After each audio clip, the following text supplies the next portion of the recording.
Daobh go léir is mis T-Rex ó Sardas agus tá mé chun Bricfeasta Éireannach a dhéanamh an Irish breakfast. Now bhí mise ag an siopa go luath maidin agus roinnig mé na comhábhar a bear a bhíle fáil sa siopa. Ceannig mé trát amár an sin, ceannig mé isbéine an sin agus céir sin putág bhain agus putág gubh. An sin ceannig mé sliseaní bágiún a bhecinn tú iad agus na hivacha go léir an sin agus an sin ceannig mé roint mushroom nó bacán a gléin siad ar freisin agus ceannig mé arán dean fégar sin nach bhfuil sé sin go blasta agus beag puta té agin ag an deir an té ar fad agus tá mé chun na comhábhar go léir a cath isteach ar an ban agus beag bulla jazz a teacht ón ban. An pan an té ar fad ná agus tá mé chun na hisbéine a cabh isteach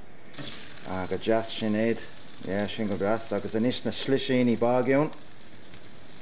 bhfuil siad just cut isteach an sin éad ceann eile agus beidir roint mushrooms anis na bacán cut isteach an sin éad go jazz agus beidir an putág gubh ceann amháin ceann eile tríú ceann agus beidir an putág bhain anis putág bhain go jazz brana ar sin agus sin go jazz agus an trát a cabhain an trát anis sin é cut isteach an sin go jazz an bulla áid sin tá sé go hálinn a fád nach bhfuil just é sin tá jazz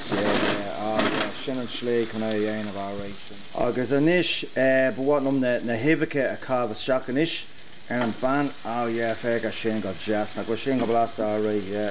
na hivacha sin agus beidir roint sal an air freisin geann cúpla námaid. So sin ag just fágaí mé iad ar fá cúpla námaid agus an sin just cosí mé timpeall iad.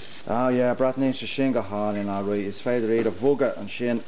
just iad a casa anis tá ceann sin is a sunní soid up leis an geann sin ach tá mé chun an ceann seo a casa anis just chun chur